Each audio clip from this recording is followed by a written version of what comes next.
No, there's a reception afterwards, sponsored a little wine and cheese. So if you have more questions for our guests today, you stay after and enjoy that. At this point, thank you all for, again, being here.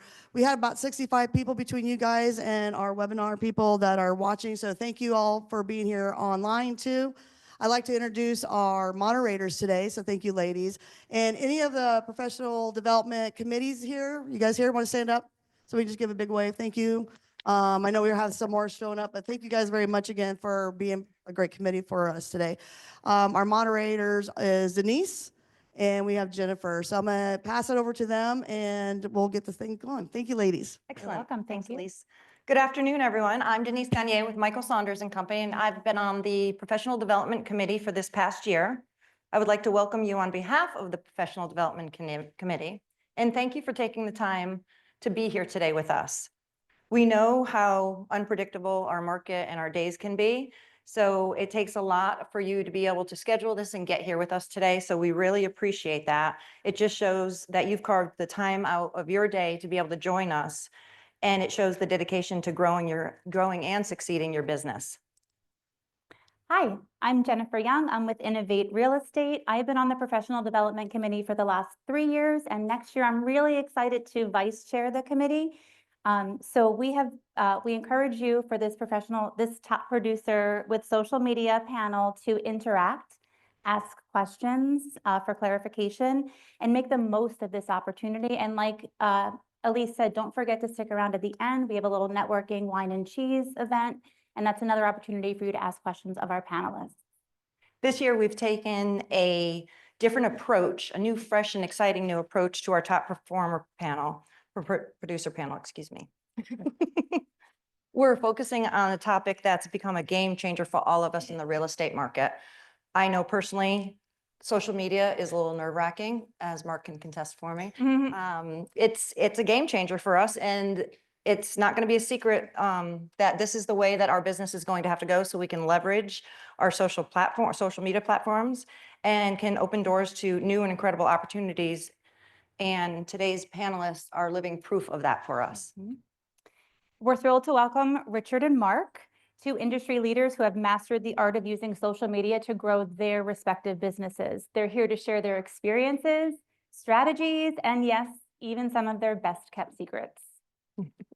So to kick things off, we would like to take the opportunity now just to have Richard and Mark introduce themselves and tell us a little bit about yourselves and how the social media has played a role in your current journey. So Richard, would you like to go first? Yeah, I can go first. Let's see. Mic on? Is it okay? Let's see. Let's see. Yep, it's on now. Testing. First off, good afternoon, everybody. My name is Richard Souksengphe. I am a local real estate professional out in the Parish Lakewood Ranch area. I've been in business since 2019, originally from the Midwest in Illinois.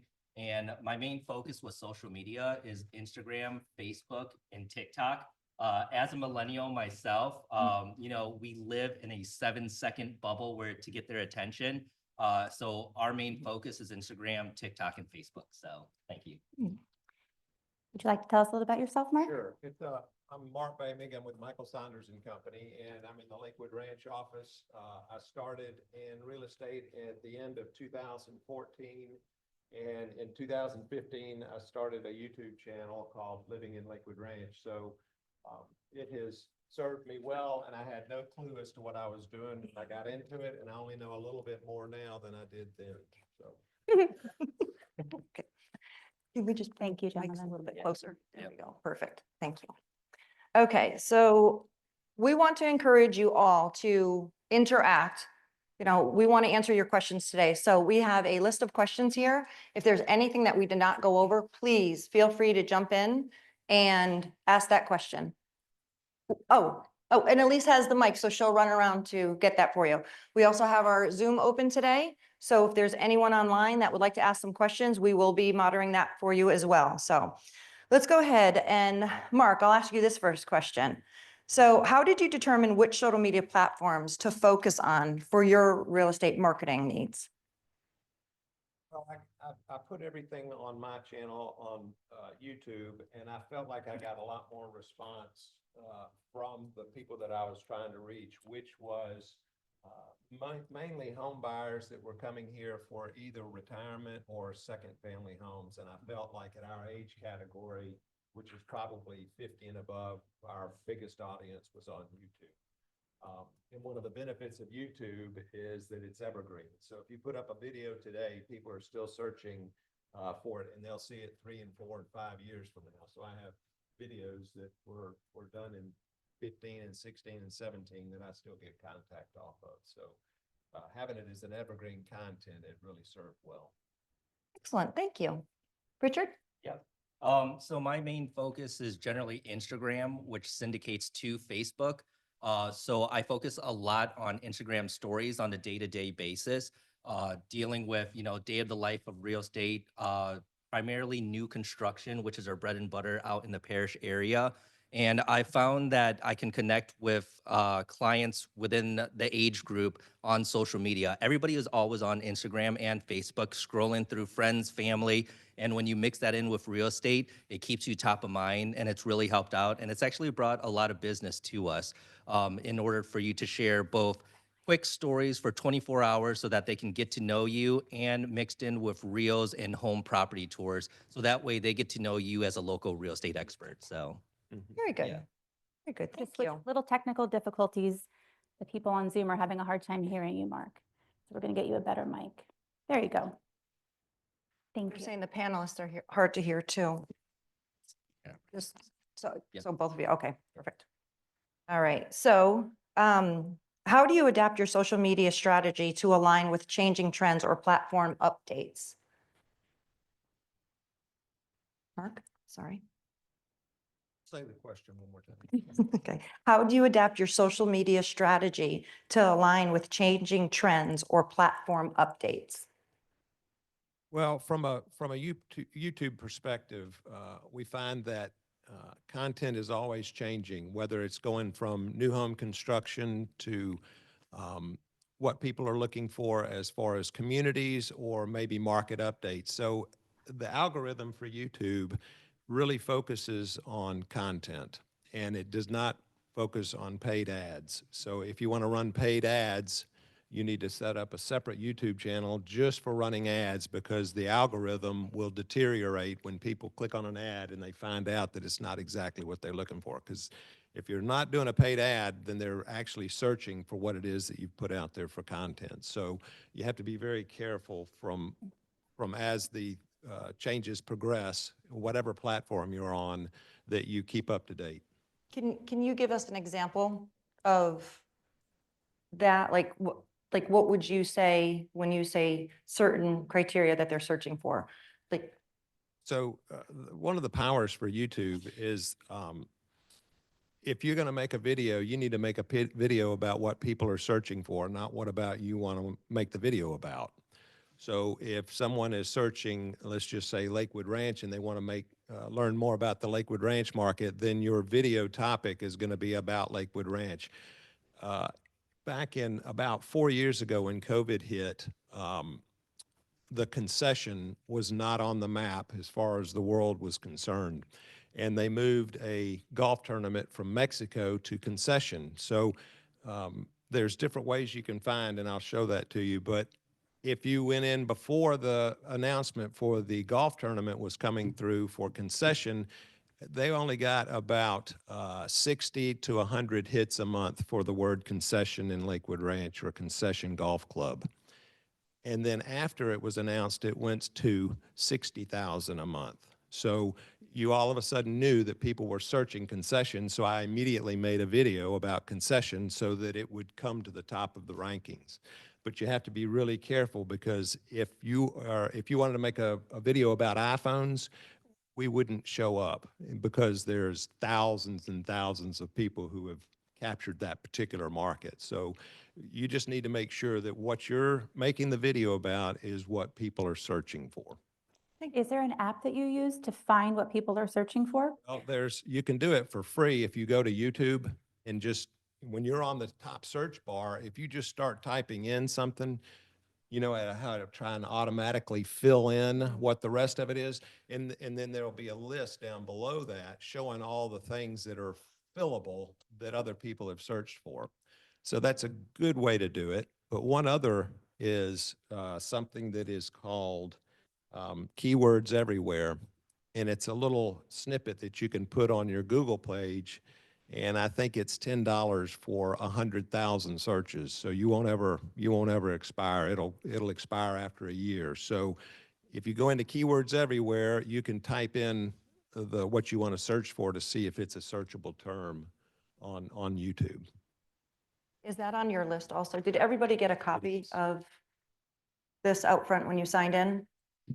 You didn't? Okay. This is a list of content that Mark created and Richard uses too, I believe, correct? Yeah. Okay. So, all right, Richard, can you answer the same question for us? Yeah, so when it comes to adopting social media strategy in the ever going climate and stuff like that, with primarily focusing on Instagram, TikTok, and Facebook, we usually use 3 metrics as far as a lot of our videos goes, both educational, entertainment, because people like to be entertainment, which draws people in, and not only that, but home tours. So focusing a lot on new construction, we do a lot of home tours, which gets people to check out your other content. And so we use trending music, and where we get those trending music is either on TikTok or Instagram. And to edit those videos, we use CapCut actually, which a lot of people in our day and age as real estate professionals, we're busy, right? You know, you're helping out clients, you're getting listings ready, you're trying to follow up, but at the same time, finding editing software that's quick and easy plays a lot of role, because we're all here today thinking, you know, we're taking time out to learn about social media. Well, after this, when am I going to find time to do social media, right? And so using Instagram and TikTok to follow the trends, especially music, really helps out. So if you attach the right, more popular music to your videos, and once again, you don't have to do today's music, right? You can do something instrumental and stuff like that, and that has helped out a lot. But you know, adapting to the social media atmosphere is really going with the trends that everybody else is, and that's what we're doing right now. So yeah. Thank you, guys. Does anyone have any questions right now? Sorry. Oh, Yeah. okay. Well, we may answer them eventually, but yeah. The question was, do you have to pay to use the music if you pull it offline? So if you use the native app, whether it's Instagram or TikTok, you do not have to pay for it, especially if it's a copyrighted music. What's that? Yeah, the Beatles, you can use it as long as you use it through their app. So what happens is, what some agents may try to do is they might try to play the music in the background and then talk over it. And then when you post it, it will flag it and it won't work. But if you use Instagram or TikTok natively, you can speak how we're speaking right now. And there's a part in the app where you can adjust the volume of the song itself. And there's also parts where you can talk and then stop talking, and then the song will play. And those are great for home tours, for educational purposes, anything where you can capture that person's attention within 7 to 10 seconds, because your whole premise of all the information is written down below. Remember, we live in a society right now where attention is everything, right? And it gets to the point of, hey, welcome to ABC Main Street, to now a lot of times you see a lot of videos that starts like in your face, like someone's jumping out of the screen, or someone's getting splashed with water, and you're like, oh my God, that's what people are looking for right now in Instagram and Facebook. So, but yes, to answer your question, you can use music throughout the app without getting copyrighted. So.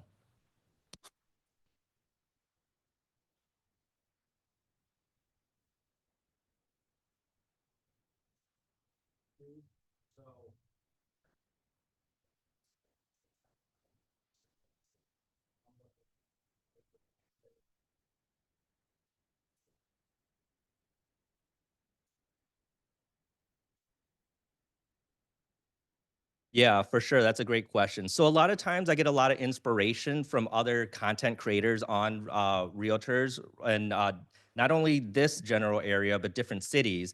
So what really works for the algorithm as far as search, just like on YouTube, when people search Lakewood Ranch, they search Parrish or Sarasota. A lot of times when we do videos, we utilize the help of ChatGPT too, which we'll talk a little bit more as we go on.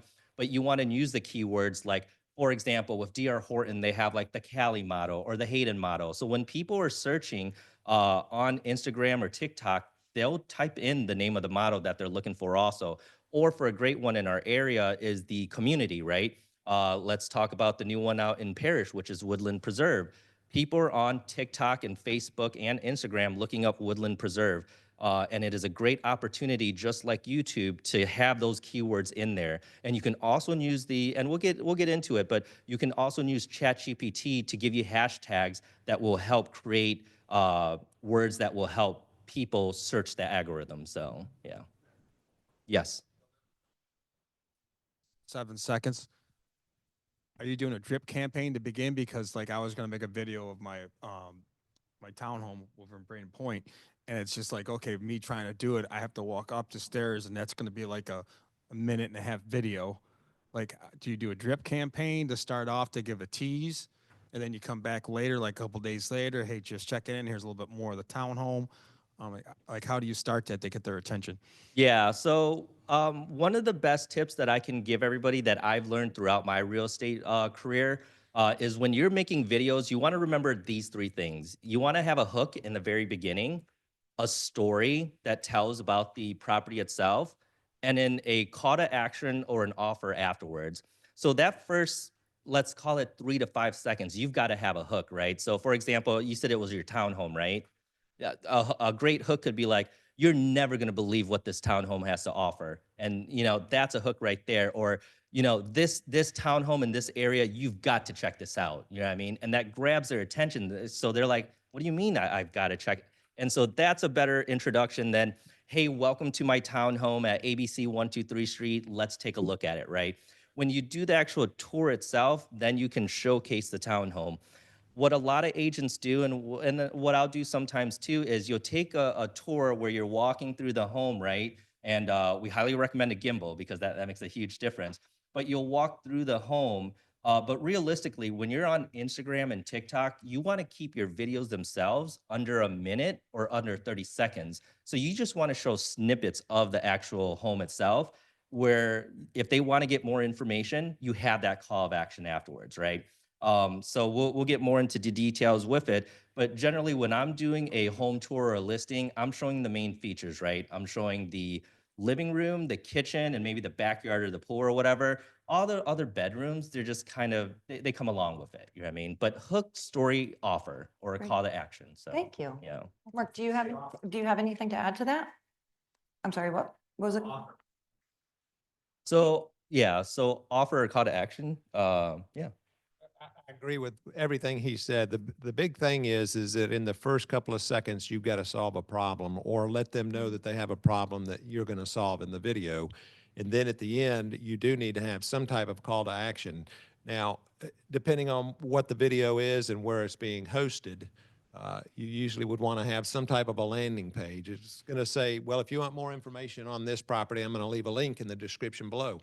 Now, you can put a link there that they would click on and they would go directly to the property, or you would put a link there that they have to sign up to get the information. Otherwise, you're not going to get the lead into your campaign. And I use Wise Agent just as a general CRM, but the benefit of that is that when I create a landing page, they automatically, if they fill out the form, they automatically go into Wise Agent. So I'm not doing double entry of taking the information here and putting it to here, and then they automatically go into a drip campaign. But the call to action at the end of the videos, whether it's on TikTok, it doesn't really matter what it's on, is really crucial to try and capture the lead of the person that has interest. Laura over here. I have a question too. I do a lot of social media just like them. So I also use Mixcam. So Mixcam is really nice. So if you're doing a tour of a home, your picture's up here and you can talk about the home. And I think it's like you only get like 2 minutes. And then you can just download it, put it in your stories, TikTok, Instagram, YouTube Shorts. So Thank you. yeah, I use that a lot. So Awesome. and it's free. So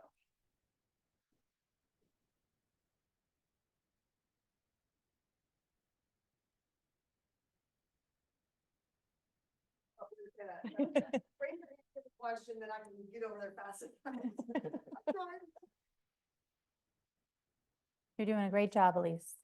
Talk in there. I'm a new agent and I just got on Facebook. And is there any place to learn how to use this stuff? I mean, all I'm getting is like bikini clad women and World War II veterans. And I don't know what to do with this Our stuff. YouTube has. Is there any kind of someplace I can go to find out how to use it, how to put stuff on? Or, I mean, I really don't know what's going on with this stuff. You know what I'm saying? And I'm sure a lot of people are in the same boat. I mean, I didn't really care what my high school buddy had for lunch yesterday. I just never have done it. But I see the value in it. Richard, can you? Yeah, I can definitely answer that. Mark? Yep, and then Mark will probably agree with me with this. But I came from the school of YouTube University. So a lot of times if you YouTube, how to do XYZ on Facebook, you'll learn that way.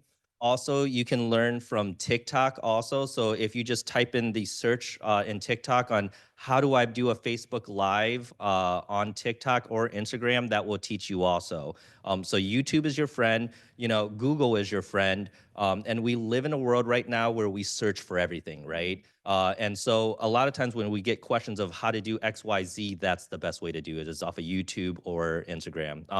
Also, I just want to let you know, congratulations on becoming a new agent. I'm wishing you all the success in this business for sure. So We have a saying called GTS, Google that.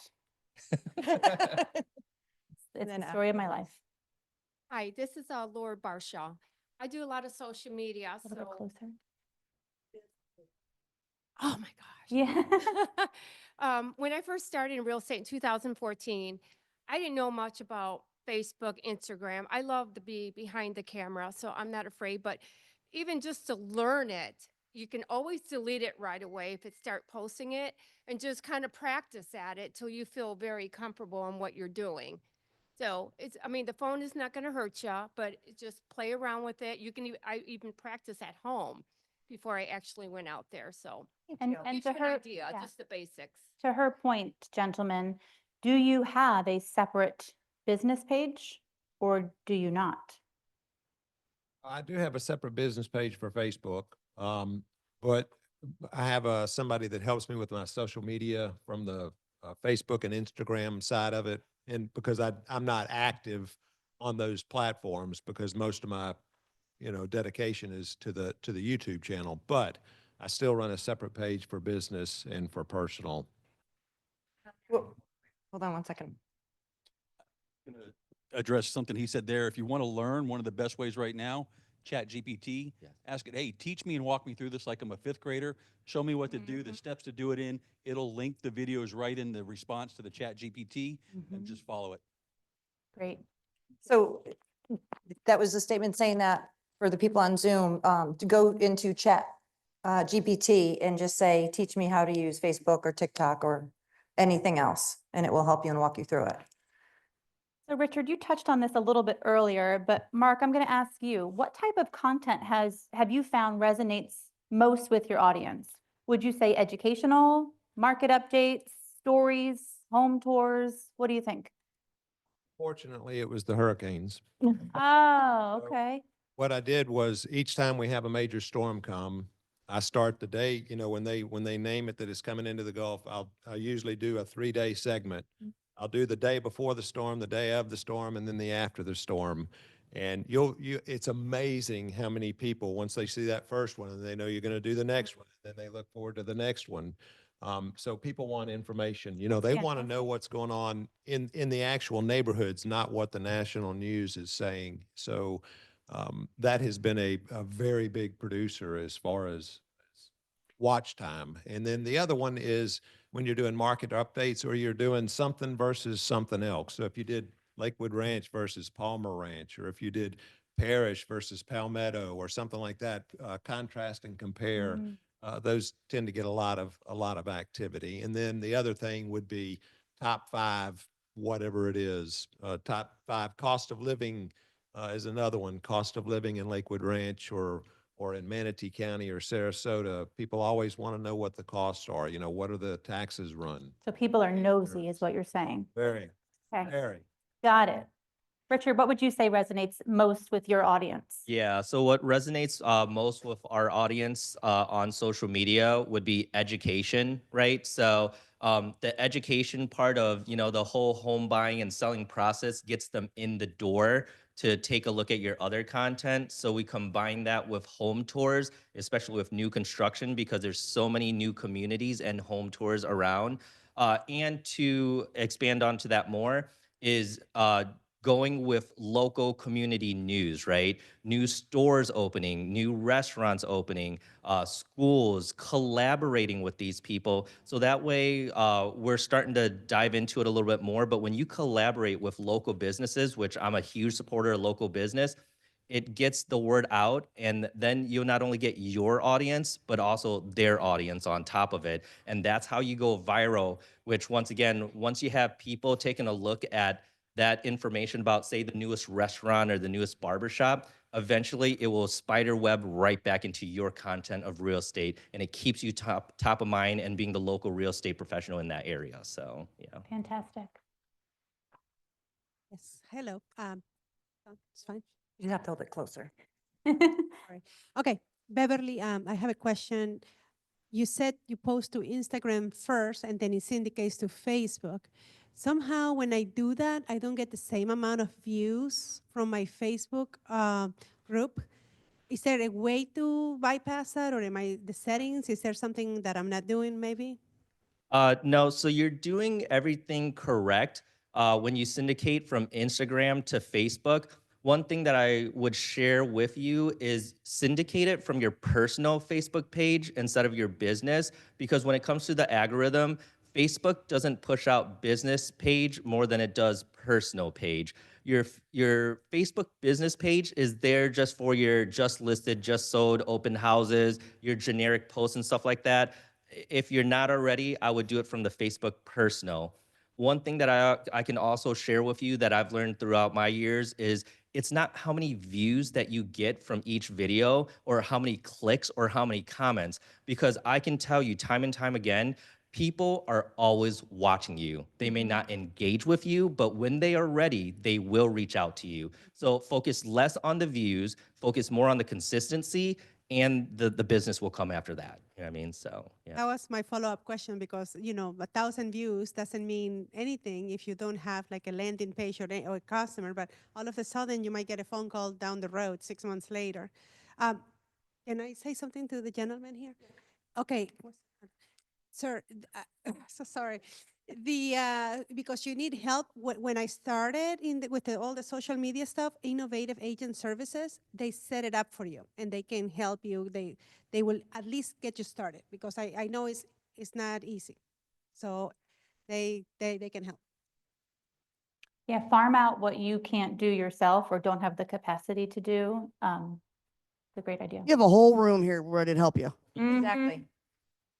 And then what I've learned, just on a side note, what I've learned is we all work for different brokerages, but we're all one family. Absolutely. So you can reach out to anybody in this room. Mhm. Mark, is that you? I have a question. So if you are on YouTube mostly and you farm out your other Facebook and Instagram, what do you say when you run into somebody and they go, "Oh my God, I saw your Facebook post," and you're like, "Yeah, I don't remember posting that." So I'm just curious how you handle the delegation and the excitement of the person who saw your post. Do you review all your posts? Do you know what's going on, even though you're not the one starting it? I do see all the posts that get made, but I'll have to say, unfortunately, I've never had somebody come up and say, "I saw you on Facebook." But you wouldn't believe the number of people when I go into a community, they'll come up and say, "Hey, I've been watching your videos for years, and you're the reason I came here." So to Richard's point, it doesn't matter how many views you get, it's the content and the consistency, because I have people that have reached out to me and said, "I've been watching you for 3 or 4 years, and we finally decided to make the move." And so they will call you and get in touch with you. So consistency is the key. Awesome. And I'm not millennial, but I'm also not sure what generation I'm in, but I'm of the age where we go, "Did you see that on Facebook?" So that's really why I asked, because people are constantly talking about what they saw on Facebook. It's almost, used to call it Facebook. That's our news source, right? Yeah. Mhm. So I just need to make a comment to Mark. You do get recognized because I was working in the office one day, because we're both from the same brokerage, and somebody walked in and said, "Is Mark Boehmig really real?" I said, "Yeah, he's right upstairs. Do you want me to get him?" They're like, "I can meet him." And I brought him in the conference room and you came walking down and they were in awe. So he's being a little modest on that one. I'm just letting you know. Elise? I have a question myself. You guys hear me? I haven't heard any of you guys talk about Twitter. Is that gone? Not a thing anymore? I haven't used Twitter, Yeah. X, Yeah. whatever it is. I haven't used it. I think that's just where the politicians fight. Yeah. Yeah. Does anyone use Twitter in here? Okay, interesting. Okay, interesting. Thank you, Jamie. I don't use it. I just copy my Facebook post and put it there. I mean, I don't know if it works. Okay. Now, one thing some people do use is LinkedIn, and occasionally I will put posts on LinkedIn. But one of the other things is that don't upload your videos from a different platform to a different platform. Put it on your computer and then upload it. So if you've created a video, upload it directly to YouTube from your computer. Rather than if you post a YouTube video on Facebook, it doesn't get near the traction because the algorithm from Facebook knows that it's YouTube and doesn't really source it. So if you're going to make a video, put it on your computer, then upload it to Facebook or upload it to YouTube, but don't upload it directly from YouTube to Facebook. Thank you. You want me to help you? I can unclick this.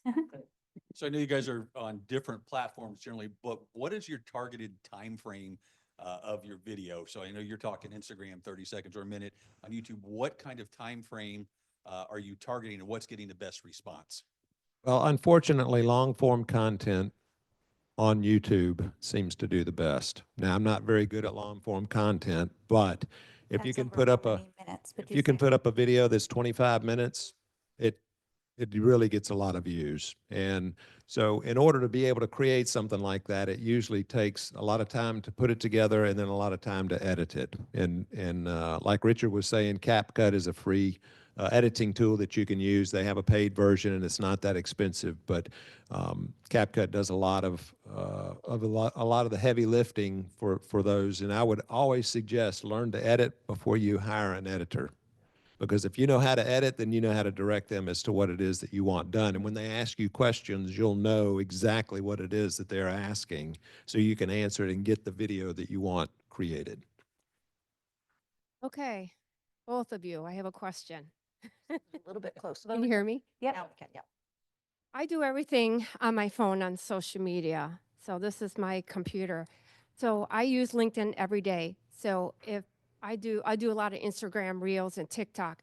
So what I do is I download them and I turn off the music and then I share and copy my verbiage and put it on my LinkedIn.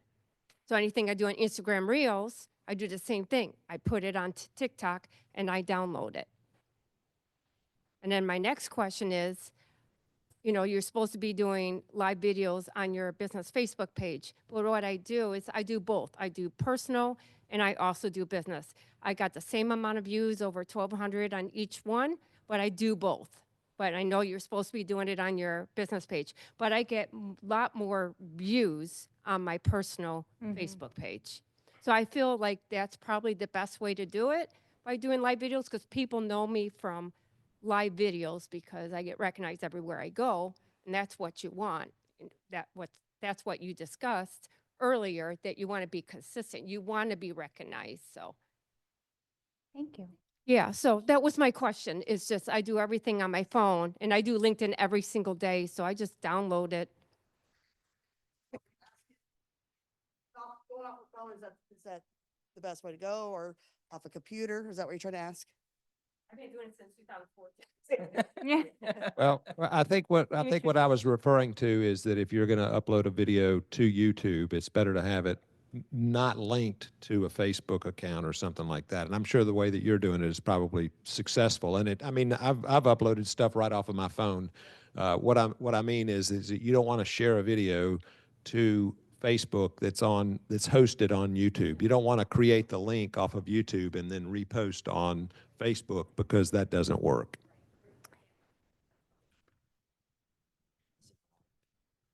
YouTube is free. Okay, so I'm a new agent as well. But as far as like TikTok, Richard, is there like a set amount of posts that you post a day, or like a certain time you post stories?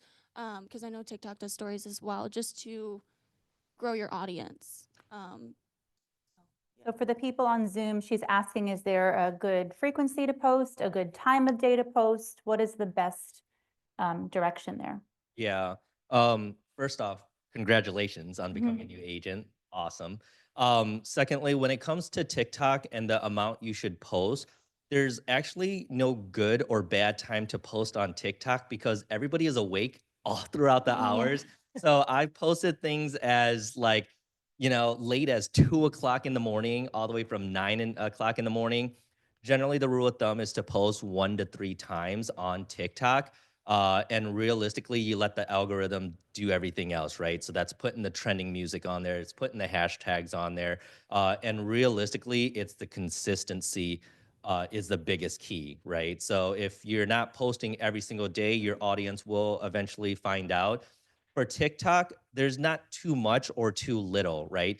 And with TikTok, home tours do very well on TikTok because people have a short attention span. And then quick tips on TikToks work really well. And then local information works really well on TikTok. So also on that aspect, when it comes to entertainment, day in the life of a realtor, right? So we see a lot of success with that, because not only are you going to only attract people who are looking to buy and sell, but now you're actually, if you're a part of a brokerage, you're actually going to attract a lot of agents who would want to partner with you and replicate what you do. So, So everybody knows, this is being recorded. So Hey, do you have to search for you guys? I mean, like if I just pull up Facebook, I don't see any of y'all on here. I mean, how You do. You have to search for individual people to add them. you have to search and then you Yeah. have to sign up to be. And then your friends, like, Okay. yeah. So how these people, how am I getting this stuff on here if I didn't sign up for it?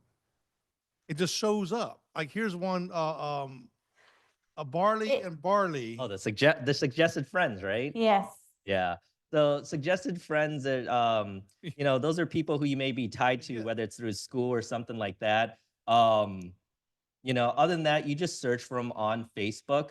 Not only that, but also if they're on your suggested friend list, depending on your comfortability on social media, right? One thing that I've learned from other social media experts is that you friend request everyone on Facebook, depending on your privacy level, right? And what happens is you'll get agents, you'll get friends and family or whatever. You want to try to get quickest to 5,000 friends as possible, and then have that follow feature. Your goal is to be known everywhere. And then if you have like, those creepers or those people you don't really relate to, then you can unfriend them slowly. You know what I mean? Block 'em. So, or unblock them. Yeah, because there's No, block them. oh, block them. Yeah, oh, yeah, block. Don't unblock 'em. Yeah, because there's a lot of creepy people out there. Very. Guys know, so. Yeah. Post 1 to 3 times a day on TikTok. Is that per day? Yeah, so I would say at bare minimum once a day, right? If you can. 3 times if you get a chance to, but I would say once a day would suffice. You know what I mean? And is it, so on TikTok, is it the same video, or should be new content for 1 to 3 times? no, so it can be the same if you would like, right? For example, if you are really into new construction, you could literally film 3 new home construction home tours, put a trending video on it, and then there you go. Same thing with education and all that stuff. So it just depends, but It can be the same if you want to. And we have, his question is, what, is that the same for Instagram? Should we be doing multiple, up to 3 times? Yeah. Type thing? Okay. Yeah, your whole key is getting their attention by any means necessary. So And how about YouTube? How often should you post on YouTube? I try and post once a week. Once a week. Same time, same place, same channel? On YouTube, after you've posted several videos, it'll give you a suggested best time to reach your audience. So, and that fluctuates. I've had it show up from 6 to 9 in the morning and then 6 to 9 in the evening. So, but as the algorithms change, then they report back to you and says that this is the best time to post it. Hi, everybody. I just have a quick question on still pictures and videos. Are still pictures out? Because you haven't mentioned those at all. It's just been video. yeah, yeah. You want to go ahead? Well, from a YouTube standpoint, the only time I use still pictures is when I'm using it for B-roll in the actual video itself. So if I'm talking about a house and I don't have any real good content of the front of the house, I might use a still that will last for no longer than 3 seconds in the video itself. But I'm not sure about from an Instagram and a Facebook. Do you do much in the way of stills? Yeah, for still pictures, generally to catch their attention, what we've done in the past is like either like a funny pose or something like that, or something out of the ordinary, and then rolling straight into video is what we've been using with still pictures. But generally speaking, most people aren't looking at still pictures really. They want action so that their eyes and their ears can catch that attention. So yeah. Can we move on just to one more question and maybe it'll answer your questions? So Mark, you had mentioned that you use someone or an app to schedule some content. There's many out there. There's Keeping Current Matters, there's Curated Social. Do you have any that you would recommend for scheduling posts for you? So I do use Keeping Current Matters Okay. for scheduling posts, and I think it comes out maybe 2 or 3 times a week from KCM. That is a paid subscription format, and then the social media person that I have, any new listings, any open houses, she posts that automatically. So I usually have I would say probably 5 to 10 posts a week, but I can promise you they're not as engaging as what Richard's doing. He's doing an awful lot of work. And I know that you people are out here sitting here going, am I a real estate agent or am I a video content maker? You're both. And that really comes down to where you want to spend your time. Are you going to pay for postcards? Are you going to pay for mailings? Are you going to use that money and put it into time creating content to make you unique, rather than sending out all the postcards? And I'm not saying don't send postcards, but what I am saying is that when you decide where to spend your time and your effort, and therefore your money, video and these different platforms have proved to be very valuable for both of us. Richard, would you add any apps to that for scheduling? Yeah, so when it comes to the apps themselves, I'll actually use the native apps within the program. So Facebook has a scheduling app available. Instagram and TikTok has a way where you can create the videos and then use it as drafts. So a great tip for everybody is we all try to find time to do social media. So if you can find one day and make multiple videos and batch them, that way when you do get busy, you can schedule these videos, 5 days out or whatever, and then that will give you time to do whatever other business that you need to do, whether it's showing homes, going on listing appointments, or anything like that. So the native apps between Facebook, Instagram, and TikToks allow you to all do scheduling or drafts, and I would suggest batching them. So. Now there is an app. It's called Opus. I think it's Opus AI, OPUS. And it will take you long form content and chop it up into short form. So even if you shoot in 16:9, it can change it to 9:16. And you can repost that. So if you did a 10-minute video, it might cut it up into maybe 15 or 20. Now, not all 15 or 20 of those are going to be good and usable, but a lot of them will be, and that would save you a lot of time from duplicating your efforts. So if you talked about a new home community, maybe it would pick out a specific home and create a short video on that. So Opus AI is a pretty good tool for doing that. Fantastic. my hands always screw up my phone and I'm trying to take the picture and stuff like that. Is there a tool? Oh, Like yeah. I've been trying to do it, like it's all over the place and it doesn't look good. So is there a certain tool if you're doing this by yourself? Because it sounds like you might have a team and you have equipment. All I have is my phone and then I just want to make sure it looks professional. Yeah. So I can answer that. Basically, the easiest way is that your phone has a good stabilizer in it, right? But to go beyond that, I would recommend a DJI Osmos gimbal, right? And any type of phone gimbal works really well. DJI Osmos gimbal. Yep. And the new one is the 6. The other thing that has been a game changer for us is the DJI Pocket 3. And the DJI Pocket 3, what's nice about it is it already has the gimbal stabilizer already built into it. And instead of using the memory from your phone, it has memory that you can put an SD card on it. And you can film in both portrait and in landscape mode.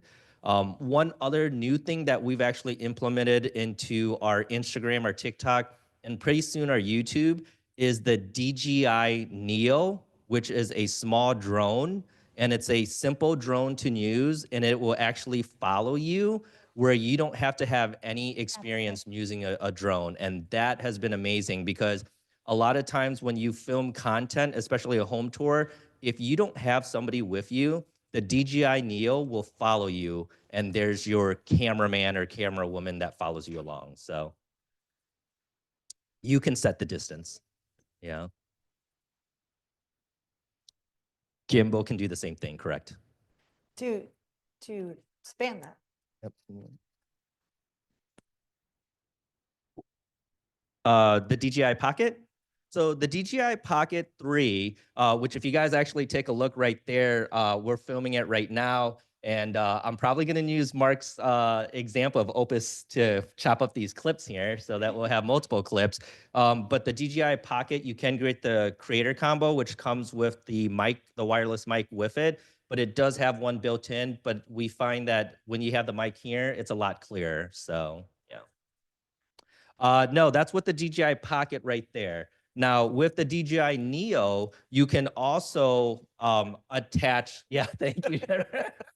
You can also attach the wireless mic to the DJI Neo because the DJI Neo takes memory from your phone. And so even though the drone is flying and it's really loud, you won't hear the drone noise as the mic is what's doing the work. So, yeah. Amazon. Yeah. Where you can get everything. So I just wanted. Yeah, of course. So Mark, I know when you've done videos, and you had told me there's a certain microphone that you would wear previously. Are you still using that for wind and? So I use the DJI microphone, the wireless microphone, but I can tell you this: the sound quality is much more important than the video quality, because when people are watching, if they can't hear you, they're off. Yeah. They won't hang around to listen to bad audio. So they'll watch bad video only if they can hear you. So even if when you first start out, if you're just using an iPhone, and I would suggest getting a gimbal, but if you're just using an iPhone, you can buy a $10, $12 lav mic, plug it into the iPhone and put it on your shirt. And the cord is going to be about 3 or 4 feet long, which is if you're holding the phone yourself and talking to it, that'll be plenty of length. But I think that audio is much more important than video.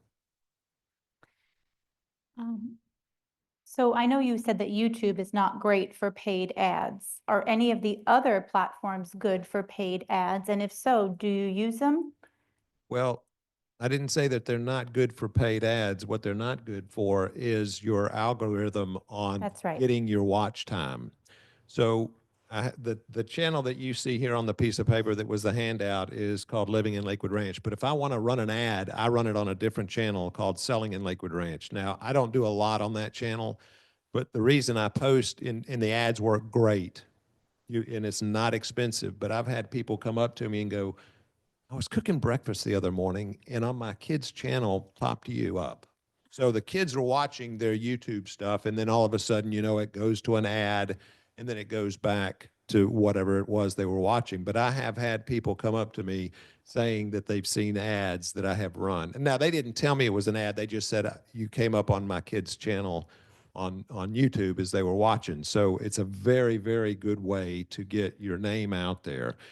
The ads can only be about 5 or 6 or 7 seconds long, and it's got to be direct and to the point.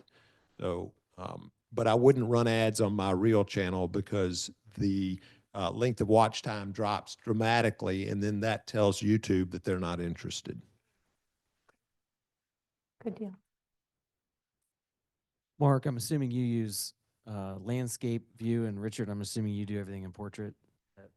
That's correct. Yeah, that's correct. I primarily use portraits. So. Can we repeat the question for the viewers? Absolutely. So the question was, does Mark primarily use landscape and does Richard primarily use portrait when filming? And you were accurate.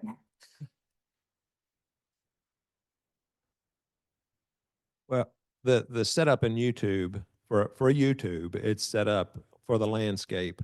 But when you change to TikTok and Instagram, what's the one that's It's square? 9 by 16. Yep. So Yeah. there's one that's square.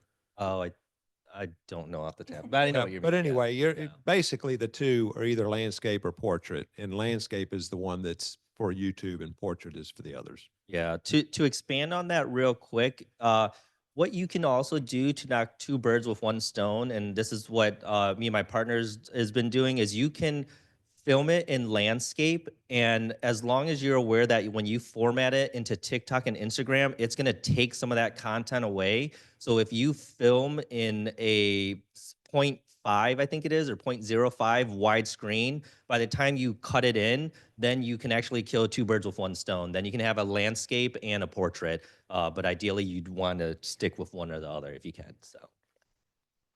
Yep. Can you guys talk a little bit more about your current ad spend and what you're seeing as far as conversion and ROI on that? You want me to go? Sure. Yeah. When it comes down to ad spend, a lot of times we don't spend very much money on ad spend. We like to get discovered organically, right? And so we'll do ad spends maybe on our open houses or just listings through Facebook business page. But when it comes to the actual ad spend themselves, we try to spend as little money as we can and convert as well as we can, especially when you're a new agent. You're only allotted so much money and value. So you want to try to get as much value as you can with spending as little to nothing, really. So, but yeah.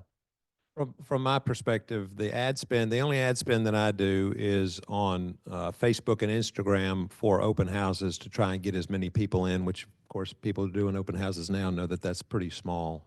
We don't have a lot of people coming right this minute, but in order to get the most publicity out there, that's where we put our ad spend. But all of my stuff on YouTube is free except for my time, which I feel is valuable, but still. I had 25 closings last year from YouTube and about 30 the year before. So from a ROI, from a return, and I keep track of where every single client comes from. I use a Google spreadsheet so that I can keep track of them. So if I have to reach out to somebody real quickly and I can't remember the address or the name, I can just pull up the sheet. But I put whether it's a referral, whether it's a past client, whether it comes from Google, whether it comes from YouTube.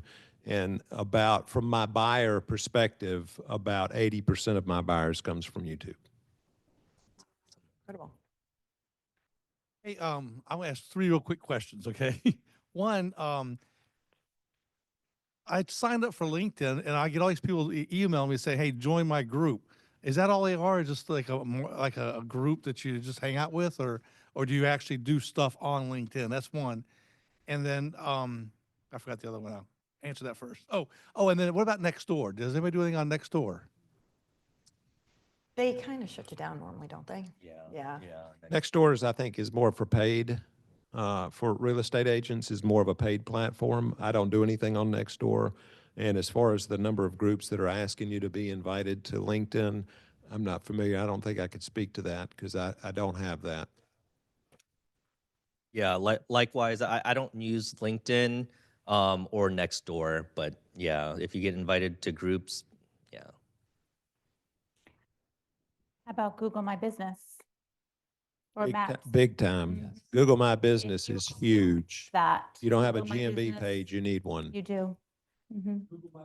Mm-hmm. which is now called Google- either Google Maps. Google Maps, yeah. Google Maps. So that's a great point, Jennifer. So touching base on Google Maps and Google Business, everybody will search you on Google, whether it's a prospective client, whether it's a realtor who you will be working with. It is very vital to have your Google page. And if there's any advice that I can share with you guys is to get as many reviews as possible, because that will move you up in the search.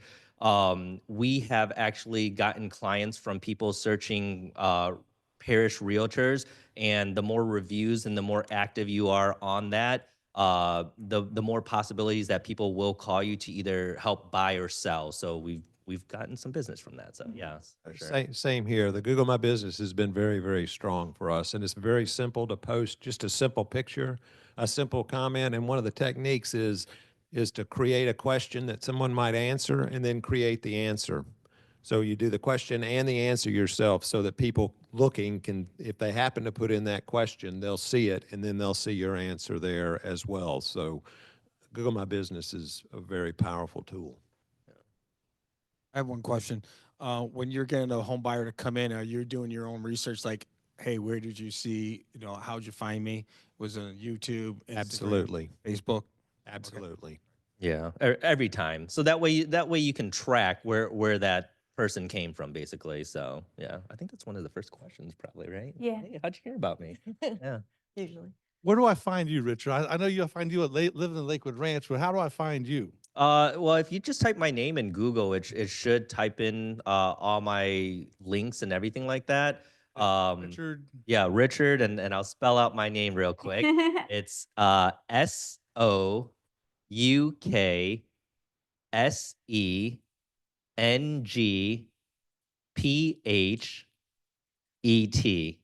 I think that's about half of the alphabet right there. So Say it's a spelling bee. yeah, yeah. So Okay. Souksengphe, like a pet cat or a pet dog. So We have one question over here. Okay. Yeah. Derek's right behind you. Now, this is a question. This is what I do on my Google page. I always, if I have a property that is pending, I always try to get the review in the beginning, because right before closing, they're too busy. They're ready to close. They're ready to start moving their stuff. And even if you're dealing with a sales rep in new construction, ask them to give you a review. Just click on the link, just text it to them. But I always just try to get as many reviews, and always make sure from your buyers and sellers, when you have a review, make sure you have your first and last name, not your first name, because you want to get more reviews when you have your first and last name, best realtor of Lakewood Ranch. Thank you. Well, Laura was just saying for those on Zoom that if you are on Google, if you're asking for reviews, do it before it gets to the sold process, when the sellers are like, do it at the pending process. Awesome, thank you. Okay, we're going to move on to some more questions. You guys are doing great. You are, thank you. Okay, so Mark, I'm going to start with you first on this one. Authenticity and challenges. How do you stay with your media authentic? What are the challenges that you have with that? How do you keep people engaged? I mean, I know you had said you did a lot with the hurricane. Thank God we don't have 3 hurricanes in a 6-week period very often.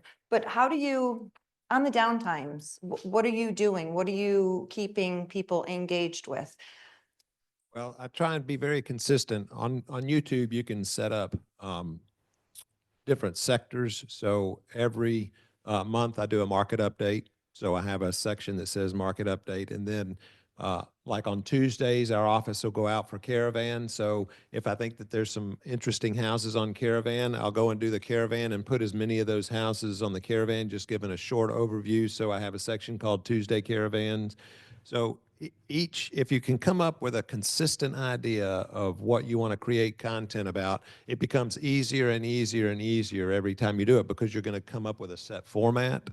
You're going to come up with the things that you need to put in the video that people are reacting with. So being able to come up with the content is probably one of the biggest challenges.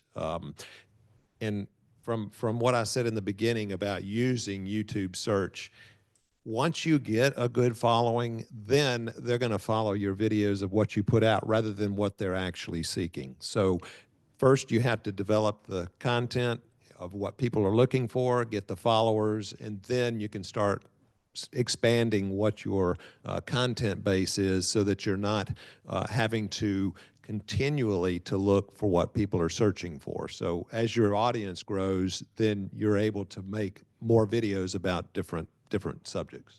Thank you. Now, Richard, you had mentioned, sometimes you'll post a funny picture or something like that, or a pose or something. So how do you keep people engaged and coming back?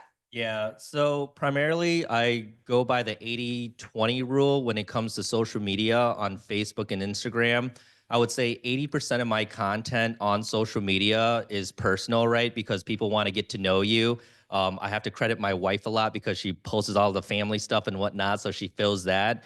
And I would say the rest, the 20% would be real estate content, so it keeps you top of mind. I primarily pick about 2 or 3 times of the day to be social, right? Because this is social media. So that is replying back to people who comments on your posts, commenting on other people's posts, whether it's their birthday or even other agents if they've got new listings or under contracts. And Jennifer can attest to this. We, help each other out all the time and stuff like that. So being social 2 to 3 times a day on all the platforms, whether it's Instagram, Facebook, or TikTok at that point. So that's how I stay top of mind, and it's helped out a lot. So with that said, Richard, how do you handle, and this is a big question for me and why I haven't gone as crazy on social media yet, but how do you handle negative feedback or reviews on social media, being the real estate agent? And how do you handle any low views or responses to one particular item? Yeah, so in this business, you will get negative feedback eventually, no matter what. And how I generally handle it is kind of like Ariana Grande and say thank you next kind of thing. But no, but I use ChatGPT a lot actually, and this has helped out a lot. I will actually take the comment that they wrote and I'll ask ChatGPT, how can I turn this around and ask it in a positive light? And so ChatGPT has been a game changer on that because when you get a negative comment like, oh my God, you're so stupid. Why would you post something like that? Just get a life. You might as well stop posting now. A lot of times what comes in your head, right, is Even an exaggeration, yeah. right? Yeah, validation. So in on the top of your head, right, because we're all human, the first thought is you son of a, but you can't put it out like that way. So if someone has like a comment like, oh, you should just stop making videos, right? If you type in ChatGPT, how would I respond to this in a positive light? ChatGPT would give you the answer and say, hey, for example, I'm sorry you feel that way. I'm pretty sure this content may not be for you, but I'm sure someone out there who would appreciate it. Thank you so much. Bless your heart.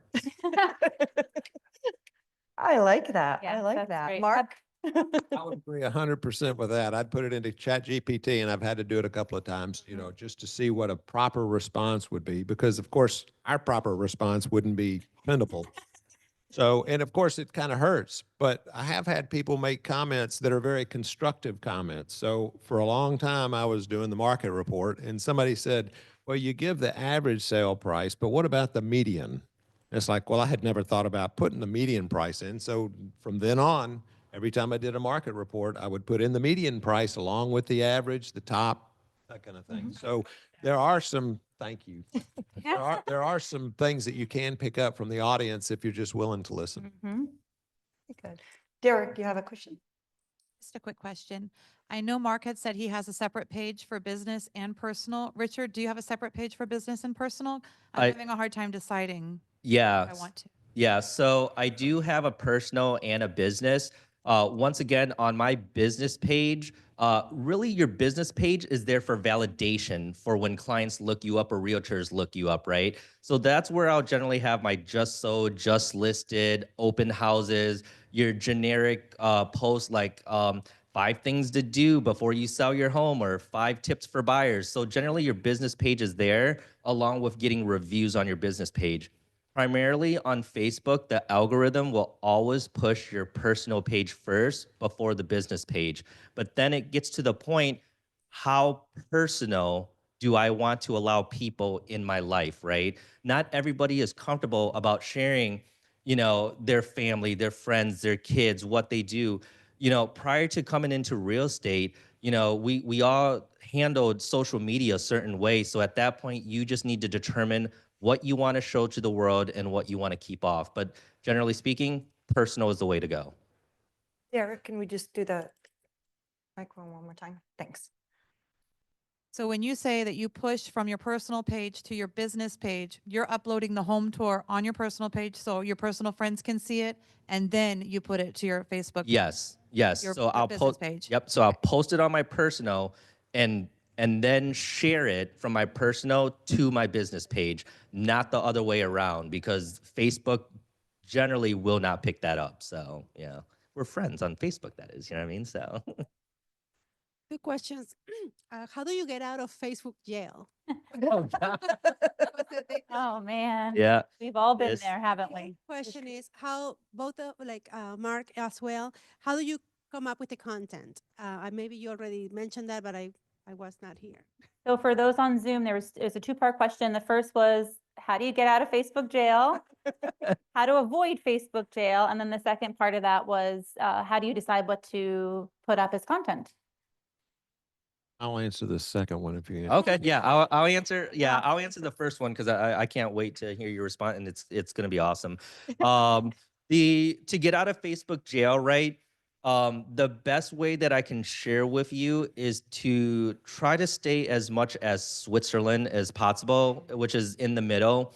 All of us have political views, all of us have religion views, and a lot of times we're so strong-minded with our opinions or whatever. What happens when you get into Facebook jail usually goes one of those 3 hot topics, right? Religion, political, and then, current events and stuff like that will usually get you into Facebook jail. So if you can keep that as neutral, thank you, Jennifer, as neutral as you can, that will help avoid staying in Facebook jail. But at the end of the day, this is your social media page, and so post whatever you like, but just know the repercussions just in case. So yeah.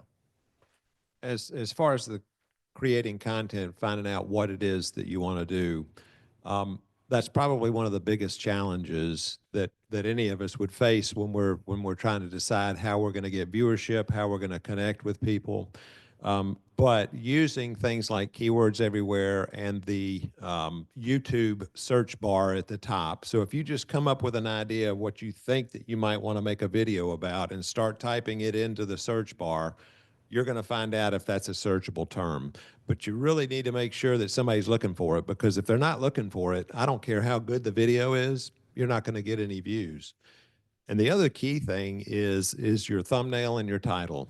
So in this notes I put on here that you need to think about, once you've got an idea of what you want to do for a video, you need to think about the thumbnail. In other words, what is the picture that's going to be put in front of people, and what is the title? Because if the picture in the thumbnail is not engaging enough, they won't click on it, and then you don't get any views. But the better the thumbnail and the better the title, doesn't matter how good the video is, you'll get more views, which is kind of counterproductive. So it all comes down to how you present what it is, the content is that you're making. Can I add on to that? Absolutely. Yeah. Another 2 sources in order to find out video topic ideas is, once again, ChatGPT, right? So you can type out, give me 100 ideas of videos to make to help sellers. So that could be one. The second way that you can do is you can actually get inspiration from other real estate professionals, not only in this area or in different cities and states. You can take their headline or their topic, maybe not watch their video to copy it line by line, but that will give you ideas of different videos to make also. So you're getting inspiration from other agents, but you're making it your own. It's just like whenever you watch the news on TV and they talk about, I don't know, whatever happens with the politics, right? Every single news channel is going to spin it off its own direction. And a good example of that is when somebody makes a TikTok video, dancing TikTok videos, then millions of other people are doing it, but they are original to how that person does it. So you can always get inspiration that way. So. Thank you. Richard, I had a question going back about Facebook jail. Do you see a difference in what Facebook moderates versus your personal page versus your business? By that, I mean, when I had, I was doing some squeeze pages on personal and it got blocked, but putting them out on the business page, I've had no issue. So is there a difference, or do you see anything like that in your experience? Yeah, so when it comes to the squeeze pages, I would primarily, yes, focus that on the business page. On the personal page, in order to stay out of Facebook jail, because I've been in Facebook jail myself also, that's when you generally want a call to action. And a nice way to do that is actually, if you have a call to action, to not only call your phone or to send a DM to your inbox. So one of my big things is, you know, it's a running joke, but I say, if you want more information, slide into my DMs, right?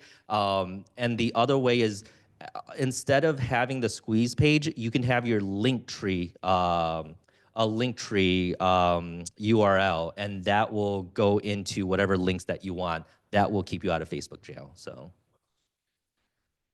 Is that a KB Core specific? It's like a landing page. Yeah. Coming in, and it's a call to action. It's a landing page Sorry, where people will come in and they fill out a form to get more information. So the question was, what is a squeeze page? And you just answered that for us. Thank you. Mhm. All right, excellent. So to elaborate a little bit more on that, and I'm sure you gentlemen don't have any of these issues, but what happens when you first started and you got low responses or no responses at all? Do you delete it? Do you try to engage more? And I'm sure you haven't done that in a while, but what happens? What do you do? How do you handle that? And let's start with Mark.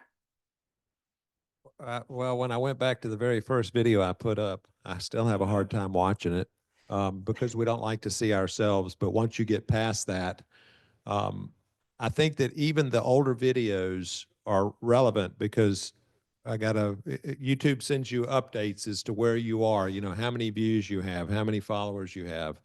So at last count, I had about 400 videos uploaded that are active and live on YouTube. And if I started deleting some of those, it would not help the channel. So whatever you put up, even if you don't get any views, just learn from it and see what it is that you might think that could use improving, because I still try and improve every video, every delivery, every time I do a video. Even though it's gotten more comfortable to do it, there's still processes and improvements that I can make. So I wouldn't worry about the old content that doesn't get views.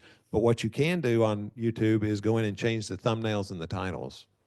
So, and that brings it back up. It gives you more viewership. So if you have something that's not performing well, then look at the thumbnail and look at the title and consider changing those.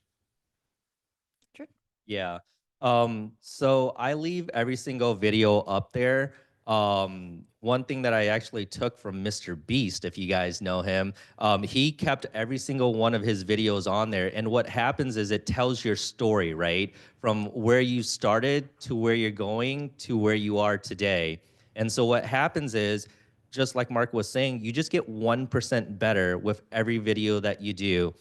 Today, you may not start off at the best, but the fact that you made a video today, which I actually implore everybody to make a video today and post how you're at this event and, you know, share it, even if it's to yourself, right? If you post it on your Facebook or Instagram and just say only you view it, at least today you've made a video and took that first step.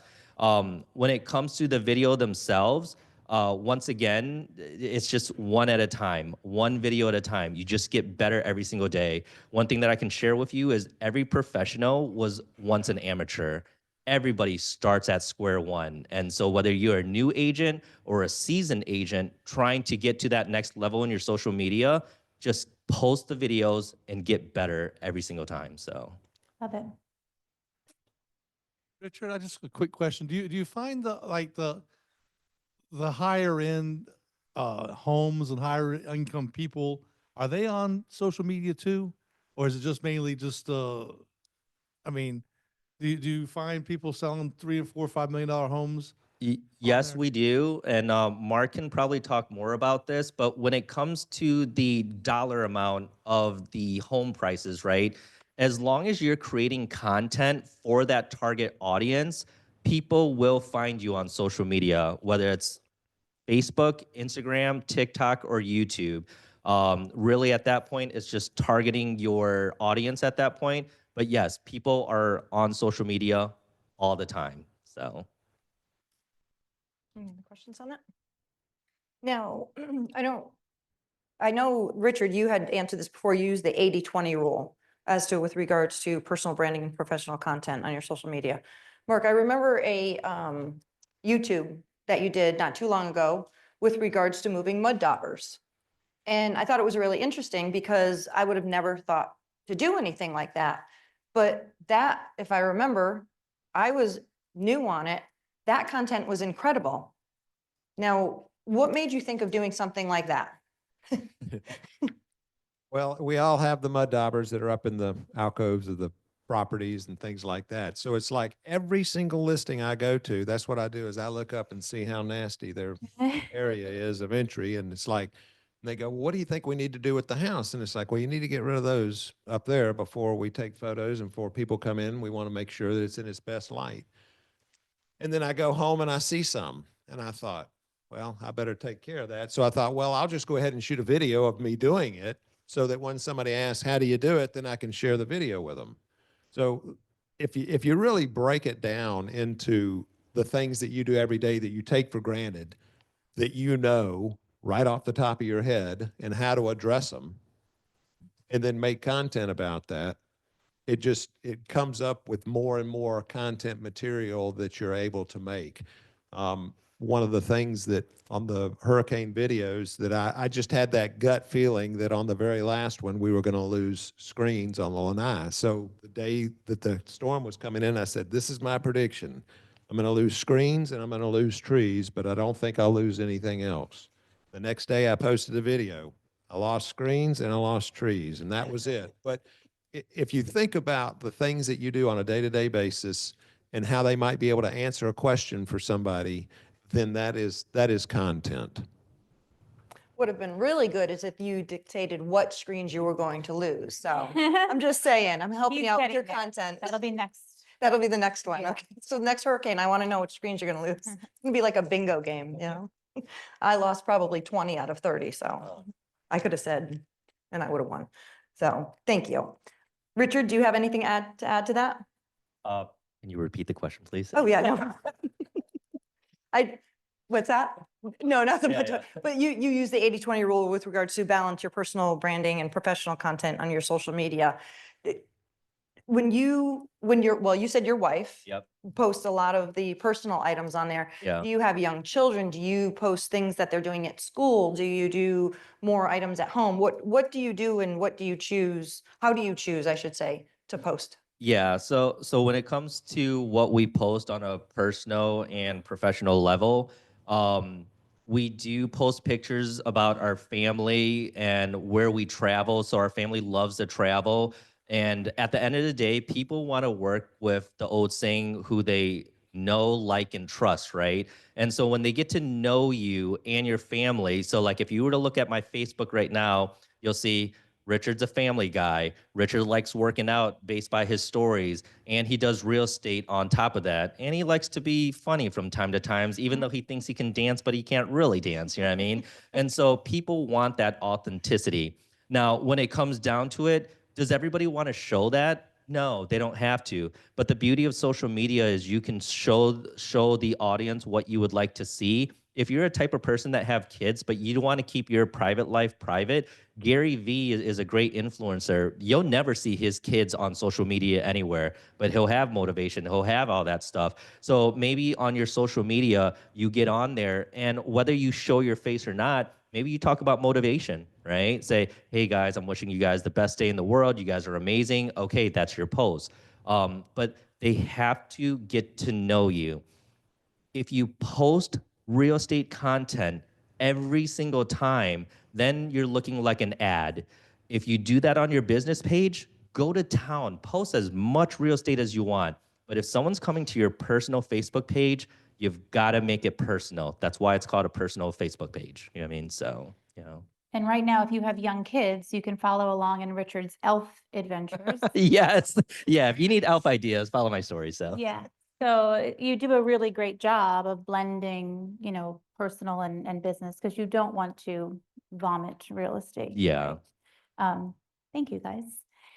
All right, let's talk about measuring success, right? Because we do things because they're successful, or we do things expecting to achieve success. So Mark, how do you measure the success of your social media marketing efforts in real estate? What metrics do you prioritize? I go back to the spreadsheets that I keep in Google, just Google Sheets, just keep track of every single client that you're actually working with. And then what the source is, how they came to you, whether they were viable or not, and if you closed them. And that's the best way, just a regular spreadsheet. It doesn't have to be anything fancy. When people click on a page and they want to opt in for whatever it is that I'm offering them, whether it's a Lakewood Ranch guide or whether it's a market update or whatever, and they come into the platform, it's coming in, like I said, through Wise Agent, and it goes directly into a CRM. They go into a drip campaign, and it's very easy to see how many of those people actually become your buyers. So, you know, if I got 50 leads, if I converted 3 of them, I would feel that that would be very successful. So it's not so much about how many people come in, but it's about how many you're able to convert and actually close on. How about you, Richard? How do you Yeah. measure your success? Yeah, so likewise, so I'm partnered with my business partner, Habib Masari, and we also use Google Sheets in order to track where all the clients come from on social media. And from that, we also do a drip campaign, and we use the CRM Lofty, which is provided by our brokerage or whatever. And then that way we can follow up with the client. And what we found out, especially when it comes to social media, is when you become social with them, to measure our success is also for all the clients that we usually become with on Instagram and Facebook, we'll actually send them a friend request. And when they're happy, they'll actually refer their friends and family too. And so we're able to measure that success. And that's been really helpful. So, yeah. Excellent. So one of the big things we do is collaborate, right? We collaborate with the community, we collaborate with other agents. Do you ever collaborate with other professionals in your social media, like stagers, photographers, other influencers, small businesses? And if so, how do you incorporate that into your social media? Well, I usually try and include my key services. So I'll have maybe an interview with insurance. And because everybody wants to know what's going on with insurance in the state of Florida, which is a real pain point. So that has become a very popular video. So we're partners with BKS Partners out of Tampa.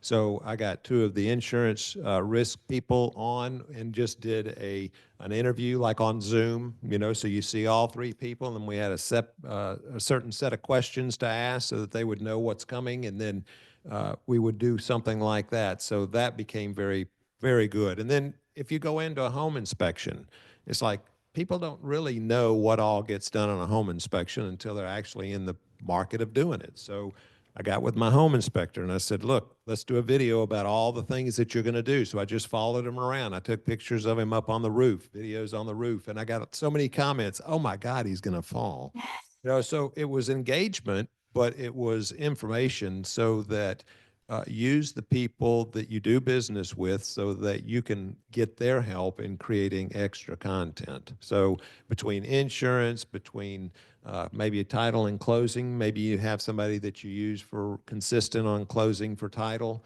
Any of those people can collaborate with you to give you more headwind in the market space. And I know you had mentioned previously you don't want to make your YouTube videos go longer than 7 minutes, I think it was, or Well, long form content is really good. So if you can make them 25, 30 minutes, that's fine. So on YouTube, usually the longer the better, but it's not always possible. It's very difficult to come up. But when you interview people and you have other people engaging with you, then the content just flows and it becomes much easier to make longer form content. And in YouTube, you can make chapters. So if you're talking about a certain subject here and then a certain subject here, you can put the chapters at the bottom so that people can skip through the video and watch the sections that they're interested in. Do you feel like that enhances your social media reach at all when you collaborate with inspection, insurance? I do. You get a lot of engagement when you bring in other people rather than just yourself. Fantastic. Richard? Yeah. So when it comes to building partnerships through social media, I actually partner up with a lot of real estate agents, not only in my brokerage of LPT Realty, but actually outside agents. Like me and Jennifer has talked a couple of times, and Laura Barshaw out there, which we've collaborated. We actually have a listing right next to each other that we're trying to help each other sell in Travista. So if you guys know of anybody, but really agents from everywhere, right? From Keller Williams to EXP, who, I still have great friends over there. When you collaborate with agents in different cities and different states, you would be amazed how you can build your own referral network.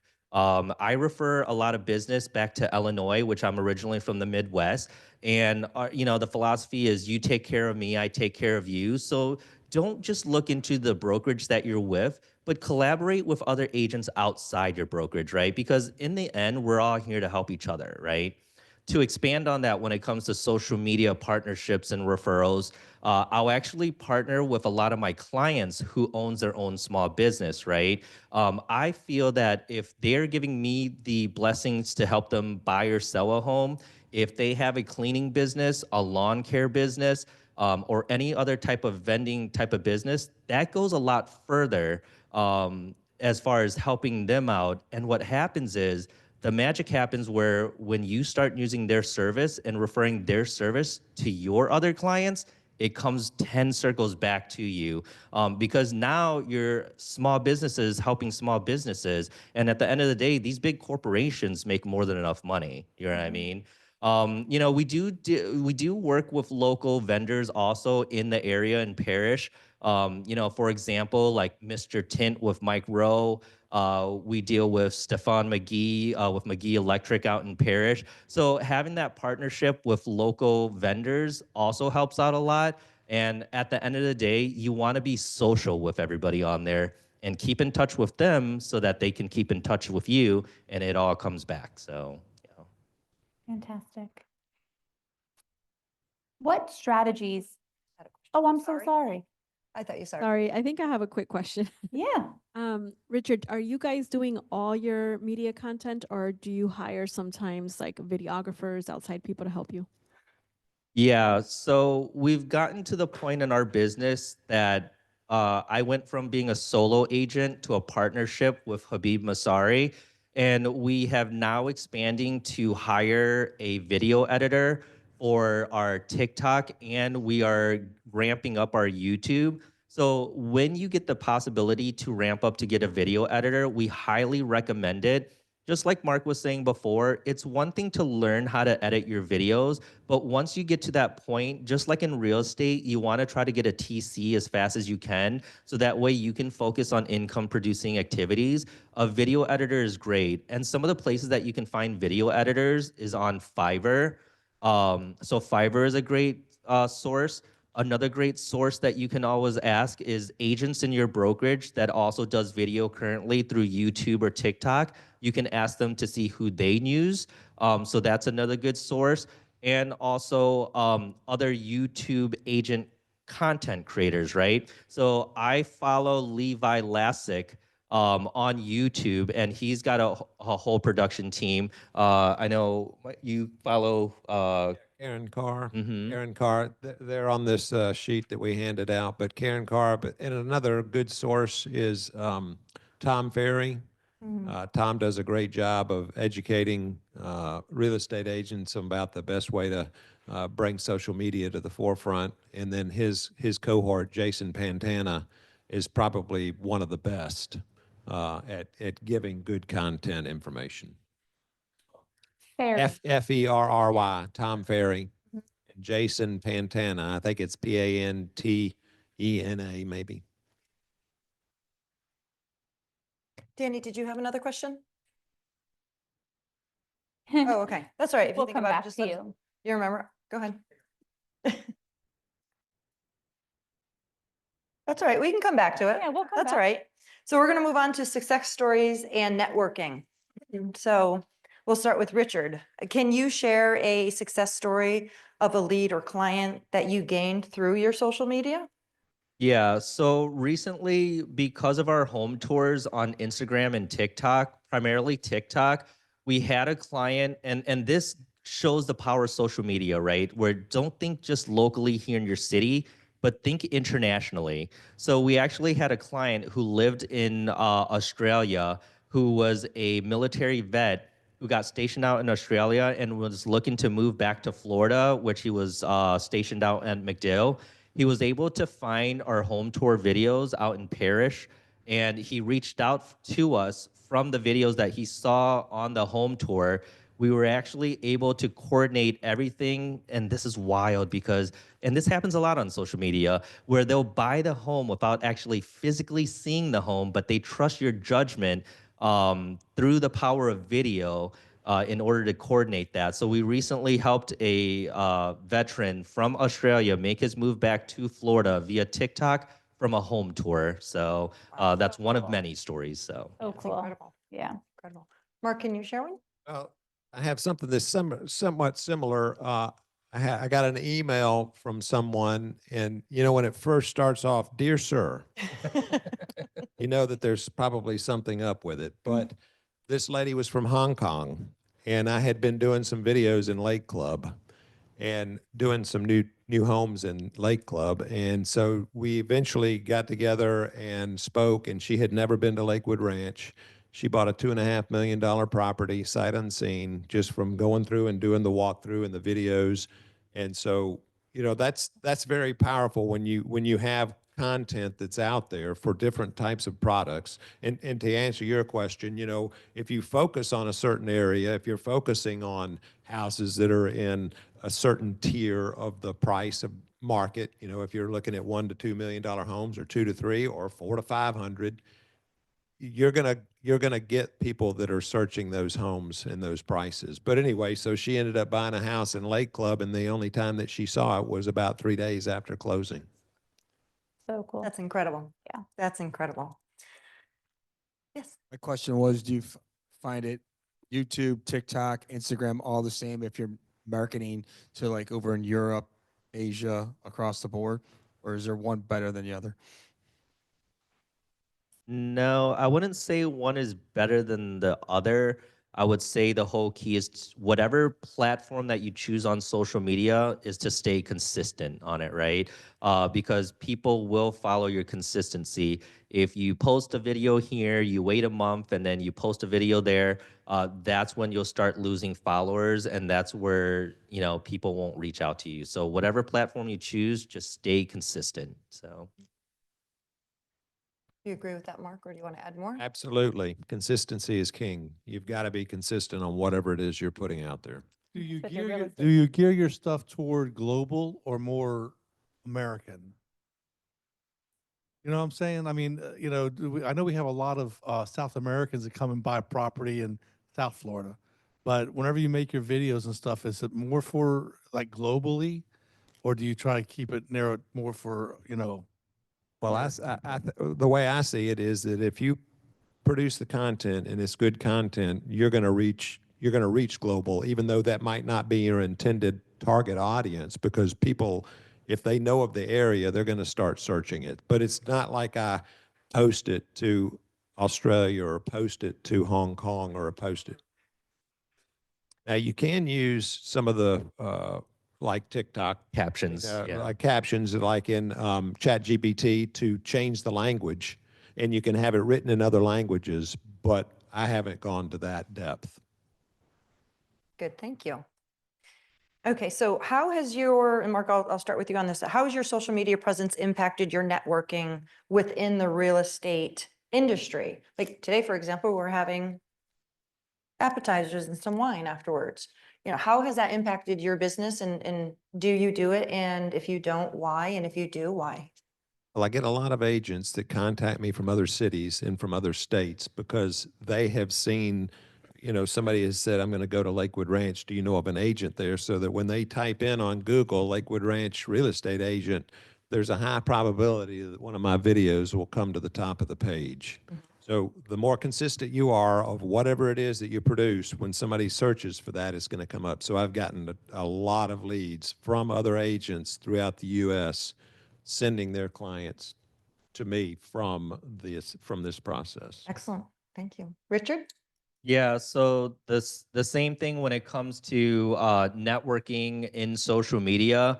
The fact that I network with a lot of agents outside my own personal brokerage, the same thing happens where I will get referrals from different cities and states, and I reciprocate the same thing.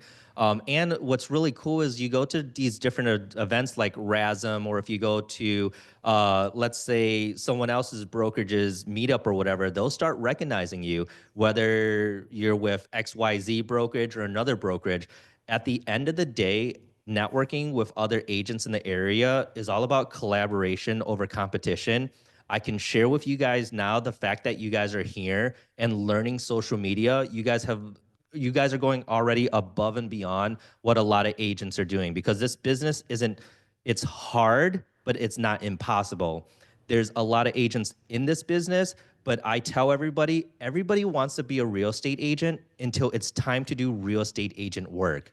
Getting all dressed all fancy in your suit and ties and dresses and going to these events is great and all, but when it comes time to work, you need to work. So just like having a job, when you clock in to make those calls, to make those videos, that's what you should be doing with social media. And it will reflect that through your peers with other realtors in the network on social media. When they see you making that Facebook Live, when they see you making that reel, you'll attract other agents to ask you, what are you doing? Or I'd like to partner up with you. And to share a little bit, that's how I got connected with my business partner now, Habib Masari, was through social networking from social media by him watching my videos. And then when he finally got to know me, he was like, are you kidding me? But it's good, so yeah. Good. You have any more to add to that, Mark? Nope. Okay. All right. Have either one of you ever hosted a live virtual event or a Q&A session through your social media? So I know some of the YouTubing that I've done, that I've watched, not have done, they will do a live session asking questions and answers, and you would do it live with them. Have you ever done that, Mark? I have not done any live videos yet. Why? That's probably the next thing. Okay. That's your Probably the challenge. things. That is your challenge. That would be my challenge. Mhm. Laura, I don't know if you've done how much live with question and answers that you've done, but have you? And has it gotten you a lot of engagement? With the live ones. Very good. Okay, thank you. Richard? Yeah, likewise, I have not done any YouTube Live or any Facebook Lives with questions and answers, but I will say it is a very powerful tool right now. One of my mentors that I follow, Juan Alcala, who has a Living in Tampa YouTube channel, he does YouTube Live, I believe, every Tuesday, talking about the market and any questions or answers. He has, if anybody has Clubhouse or download the app Clubhouse, there's a channel on there called Real Estate All Day, where they share a lot of the marketing, the videos, and everything that's working for them. Juan Alcala and Eric Meldrum, who is out in Michigan, are the ones that hosts it. It's free. It doesn't cost you guys anything. And they're a great resource on what type of videos that they're doing. And they have been consistent on doing YouTube Lives, I believe, every Tuesday at 7 p.m., which is about what time most people that are looking at homes are on. So not only are they watching home tours and market information. But now it's a great time where dinner is over, the kids are either showered or getting their homework done, where parents and people who are retired or married couple are researching on YouTube. So it's a great opportunity to do live. So yeah, 7 p.m. Tuesday is generally when they're doing it. It's either Monday at 7 or Tuesday at 7. So Hey, what's the difference between like a YouTube live and a blog? Like, wouldn't that be a blog? No, YouTube Live would be just, having a question and answer service, and it'd be streaming so that anybody can watch it right now. A blog usually is an article that someone has written and posted on a site. So Well, what's the one? Well, what he's like Joe Rogan. Isn't that a blog? What's he do? that's a He does a podcast. Podcast. What's That's a the podcast. podcast? Podcasts are typically live, usually. Okay, so YouTube Live is a podcast. yeah, so Essentially. yeah, so that's the beauty of YouTube Live, right? Is YouTube Live is evergreen, actually, right? So it captures the content twice. You're answering people's questions right then and there, and because you post it, now it becomes a podcast or vlog for people who have missed watching the content during that live time frame, that they can go back later and watch it later. So it's actually, and I think this is why you guys say YouTube Live or just going live is very important nowadays, is because now you're creating two contents for the price of one, basically. So, and it's still free. is. I'm all about free. So And you can post that onto several different Yes. podcast platforms like Spotify, Apple. There's a lot of different places you can repost that. and probably do the Opus clip too, I could imagine. Yeah, Probably chop so. it up. Yeah. Now, does it expire in 30 days on Facebook? So you can decide, actually. So I was messing around with that feature. You can actually keep it for 30 days or you can keep it indefinitely. Yeah. So they have that option now, actually. Oh, So, okay, very yeah. good. I did not know that. I do a few live YouTube videos, like if I'm doing a home tour. I just get a lot of weirdos all the time when I do live because I still do my regular YouTube videos, create them in iMovie, and I post them like twice a week. I do it like when I get up in the morning, Monday, and also Friday. So I'm not getting a lot of views like I am on my YouTube shorts, but I do get a lot of views on going live on YouTube. Like I do a lot of quick moving homes because that's what works for me with getting the subscribers, is doing live videos and my YouTube shorts and Instagram reels. That's where I get most of the subscribers, but it's just when I love doing live YouTube because I get more views, Yeah. but I just get so many weirdos. Oh, say hi to my friend and say hi to this friend. Are you single? And it's just, and I'm trying to focus on this quick moving home. So I get that every time, but you know what? I keep going. So I You just got ignore it. Yeah. Just a live on Facebook. Yeah. So YouTube Live and Facebook Live is just how the platforms goes to your audience, right? So Facebook Live, if you actually guys search me up or whatever, here's a good tip for you guys, right? Especially for agents that hosts open houses out there. Say you're doing an open house, and in today's demographics, you may not get as many people that comes to your open house.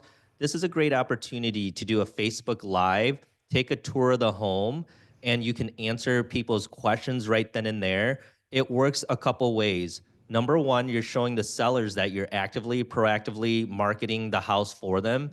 Number two, you can have prospective buyers ask their questions or even send you a DM to look for more about the property. And number three, once that Facebook Live is done, once again, it turns into like a vlog that stays on your Facebook page for people to view it later on. So it is a powerful, powerful tool to use. So And doesn't it bump you up on the algorithm? yes, yes. When you go live? The more time that people spend watching you, the more it will bump you up. Correct. Page, like any information, throw that in there. No, I mean, I think there's like, a place to put a yeah, link. there's always a place to put a squeeze page and stuff like that. We don't do squeeze pages too much on the Facebook Live because we want to try to stick without being in Facebook jail or whatever. But what you can do though is say if somebody comments on it, right? whether it's a prospective buyer, whether it's a friend or family, or even if it's another real estate agent, what you can do is after the live is over, you can reach out to that person and say, hey, thanks so much for checking out my live. Is there anything I can help you with right now? Or if it's an agent, hey, thanks for showing support to my Facebook Live. Do you happen to have any buyers that may be interested? And you'd be very surprised of what you can get from just networking that way. So, yeah. So we're just about ready to wrap it up. You guys have been a very wonderful audience. Don't forget to stay after for networking, some nice snacks out there. We have some advice for agents. You guys have given great little tidbits throughout the panel, and thank you so much for that. What is your advice for agents who feel intimidated or overwhelmed by the idea of using social media? Richard? Well, Yeah. Go ahead. I think that it is intimidating when you first start, especially when you see yourself on camera. But you have to get past it because it's no different than us just sitting here and having a conversation.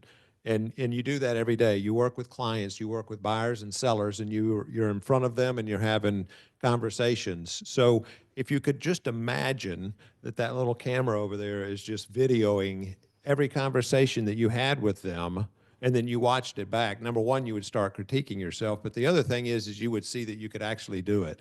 And I think that getting past the point of being overcritical of yourself when it comes time to putting yourself on social media, whether it's any of these platforms, it just comes with practice. You have to keep doing it and keep doing it and keep doing it. And I put on these notes on the back of the page that if you're going to start a YouTube channel, it's best just to start with getting some help. Go to Canva or go to Fiverr and get a YouTube banner. Create a channel name. Do not use your own name. Usually it's best to create a name because people aren't searching for Mark Boehmig on YouTube. What they're searching for is property in Lakewood Ranch or in Sarasota or something like that. So if you can try and incorporate that into it, you will become known. And then the next thing is that after you get the channel set up, I would create 5 videos right off the bat and make them all private. Because when they start to see a video, if they want to see another video and you only have one, they're probably not coming back to the channel. But if you have 4 or 5 that they could continue to watch, then they'll see that you actually have content. And then you can start adding more and more content. So start off with 5 videos that are private, and then make them all public at the same time so that people will get engaged with the content. Thank you. Yeah. So when it comes to social media and producing the content, the best advice that I can give you, besides being consistent, is there's levels to social media, right? A lot of times, not everybody is very extroverted, right? Some of them, I would say some of us may be introverted, but extroverted characteristics. Would I say that? You know what I mean?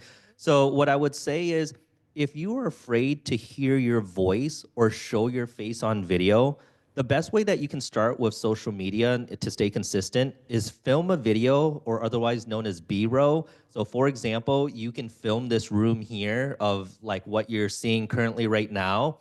And then you can use ChatGPT to talk about, hey, I just went to a social media event. Here are some of the things that I've learned, right? So you can start with that. The second thing that you can do is, if you're doing home tours, have the video facing the home and doing the tour, but then add audio. So now you're keeping your face out of it, but now people are starting to recognize you via your audio, right? When you get to that level that you're comfortable, then you show your face and you show the audio of where you're at and what you're doing. I can share with you, showing your face and showing your audio is the most impactful, but not everybody is comfortable to that level. So choose where you want to start, and eventually when you get comfortable to being on video and audio, you will see a substantial change in your social media business. I guarantee you guys, you know what I mean? So, but really other than that, press record, hit post, worry less about editing, and just stay consistent. So. Fantastic.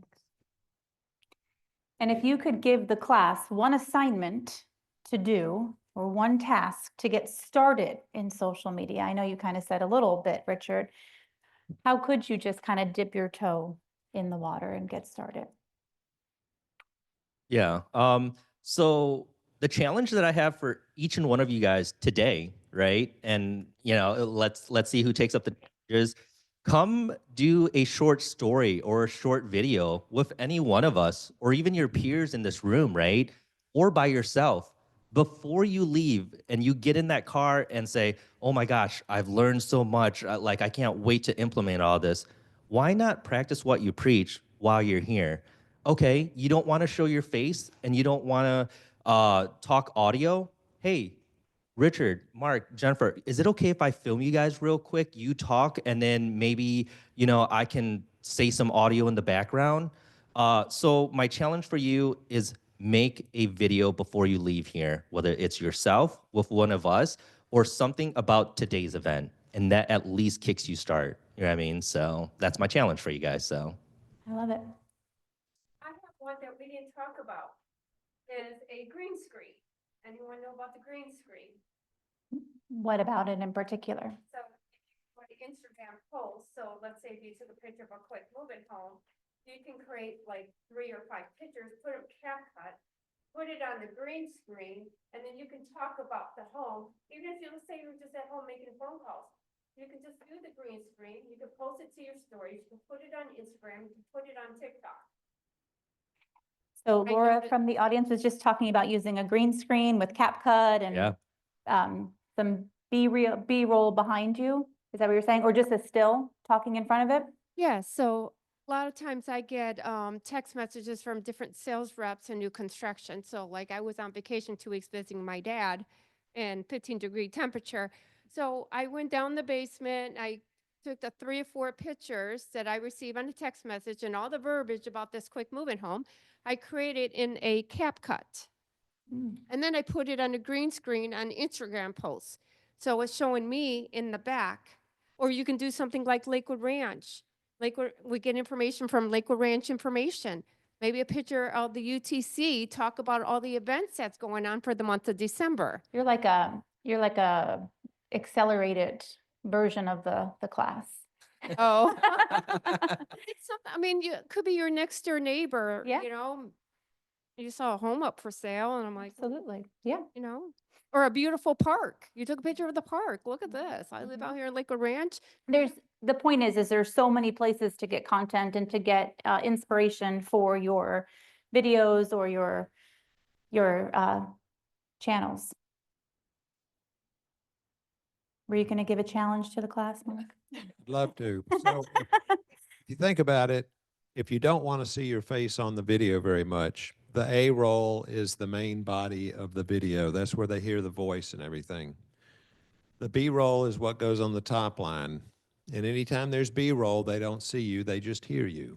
So shoot as much B roll as you can. If you're in a house, if you're in a community, if you're in a development, let's just say that you went to Solera or Crestwind or anywhere, and you shoot some what we call B-roll, which is the secondary roll. You can start out with an introduction of yourself.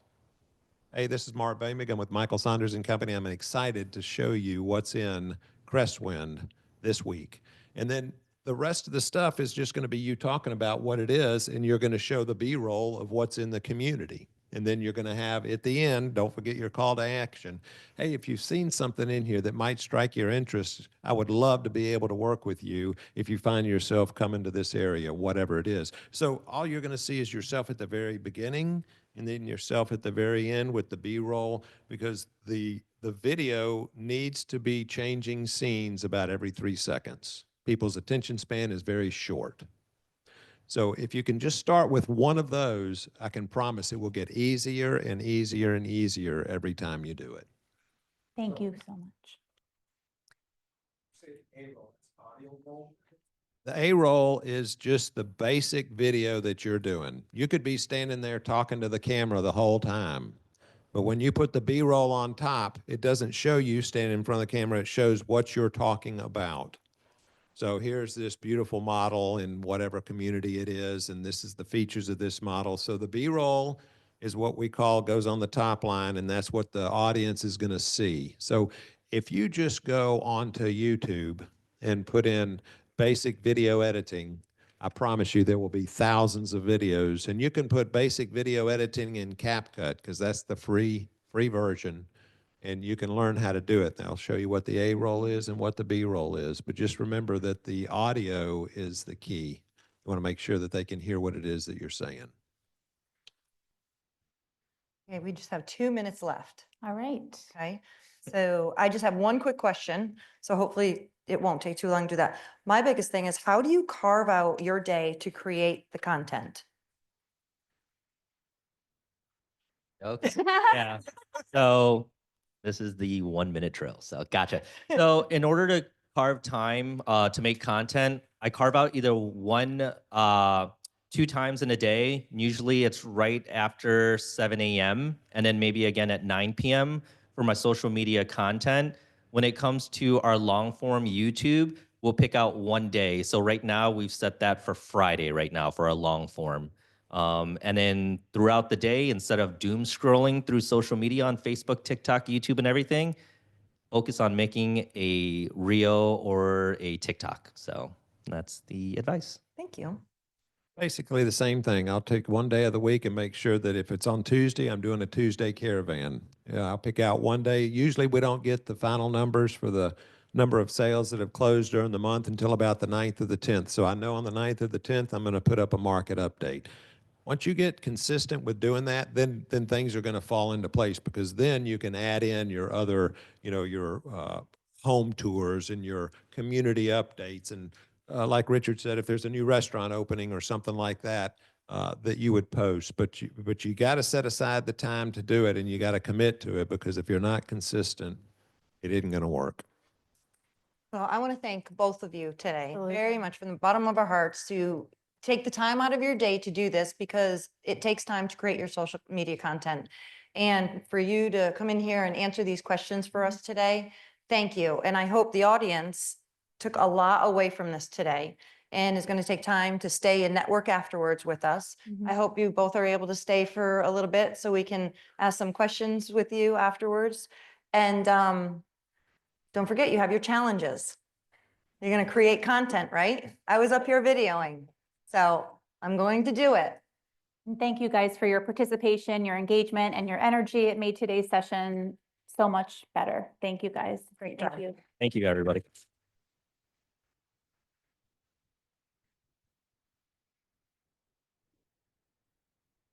Got to get a picture together before we. Yeah. You guys did a great job. Yes.